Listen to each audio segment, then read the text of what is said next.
Hi, everyone. I'm Todd Rossengel, Director of Communications for the Louisiana Conference of the United Methodist Church. Thanks for joining us this evening. We wanted to give you an update, if you will, on Tropical Storm Cristobal as the storm has made landfall in Louisiana.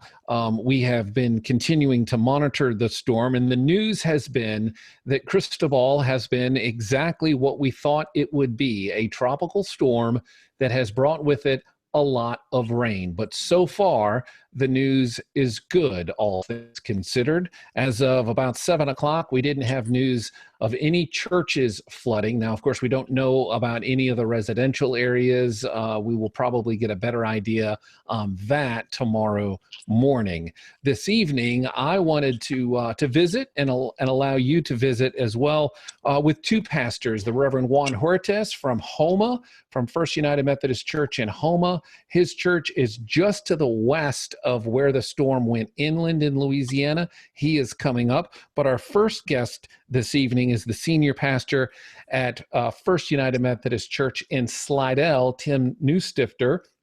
But Tim is not joining us from Slidell. He's joining us from Belle Chase because he is an active member of the National Guard and has been activated for the pandemic, for COVID-related issues.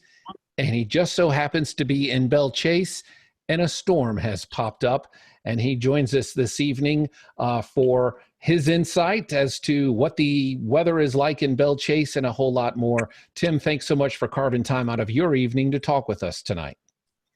Thanks for having me on board. I appreciate it. Well, Tim, from where you are in Belle Chase, give us a quick update on the weather and how things are there. It's wet. I see the sun shine every once in a while, and then it rains, and then the sun shines, and then it rains. And right now, it's not raining. But well, that isn't shining either. That is a good thing. You know, we've around 5 o'clock, we had these feeder bands kind of circling in from the east and brought a lot of rain, especially to the North Shore area. And I was thinking about Slidell, and then thinking about you, and then I'm sure you're thinking about Slidell as well, with the church kind of hunkering down at the same time. Where is your head as you're in Belle Chase, but also thinking, obviously, about the church in Slidell? Yeah, it's in a couple of different places. Slidell, of course, people may know that it flooded during Katrina, and I'll think all the sandbags in the world probably would not have kept that from happening. So the greatest defense we have for flooding is to pay our flood insurance. However, we got some great people at the church, and they've tried to sanitize or secure the area so that if anything did blow away or blow over, it wouldn't be hitting the buildings or hurting anybody else. But I do know that the building is as secure as it can be, and I'm hearing from my folks that they're all hunkered down in their homes, and there aren't any issues that have come across my desk yet.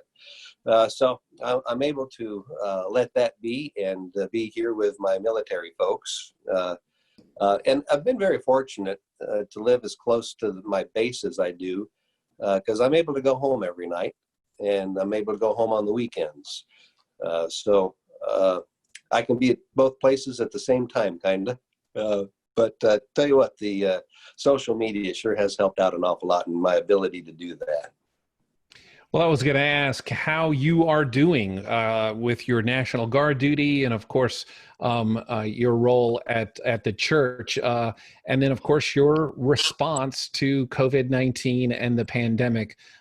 You are one busy man. How are you doing? Personally, I'm doing fine. Physically, I'm fine. Tonight, I'm just a little tired. And I have my cot over here, and I'm waiting to get into it. I got activated for COVID back in mid-April. And generally what I've done is gone out to our testing sites where we have airmen and checking in on them and see how they're doing, because they're really the frontline people. And I'm just doing what I can to help care for our airmen. Tim, there is a lot going on in 2020. What has been your message to not only people inside your church, but to everyone about how the challenge that has been 2020? What has been your message?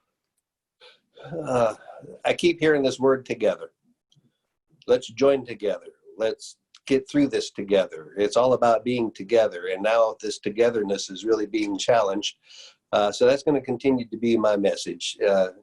Being able to be together, even if it is virtually being together. God didn't intend for people to be alone. So we have these other people, and we need to look to them for hope and for help, and to be sources of hope and help to other people. Tim, that was beautifully said. Thank you so very much for carving time out of your very busy schedule. We wish you all the best in Belle Chase. And of course, we wish everyone in Slidell all the best as they deal with the effects of this tropical storm. Thanks again for your time this evening. We really do appreciate it. Well, thank you, Todd, and I appreciate that. And I trust everybody will keep safe. The Reverend Juan Huertas joins us now from First United Methodist Church in Houma, which is just to the west of where Cristobal made landfall, around 5:10 this evening, just south of Grand Isle in the Plaquemine Parish area. Juan, thank you for joining us. Thank you for carving time out of your evening to give us an update. How are things in Houma? Oh, things are much better. It rained all day today, so now we are seeing the break from the rain, which we are thankful for. Mostly just a lot of rain. I mean, it poured starting in the middle of the night last night, and it rained all day till about an hour ago. So I can see some cars starting to kind of go out and about, and thankfully it all so far looks really good over here. So Juan, obviously 2020 has been, a challenge, a series of challenges for the church, one thing after the next, and now a storm. Obviously, we're thankful that it's not anything more serious, but what has been your message to the church in the midst of everything that's been happening this year? It has been a very difficult year. My message to the church has continued to be that God has a call for us as God's people. To be the good news, to be good news in the midst of so many bad news, and that we're needed more than ever in this community to express our solidarity, to express our love, to express our compassion, to reach out to neighbor. It's easy to get discouraged. I know it's so easy, and it's easy to say one more thing.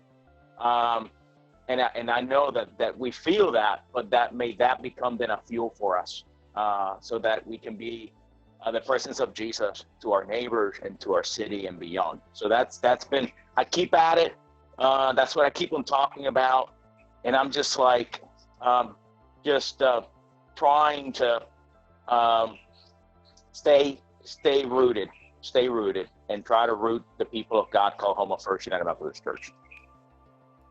Juan, I can't think of a better way to end this evening's broadcast than to say, be the good news of Jesus Christ, most especially to our neighbors in this time of need.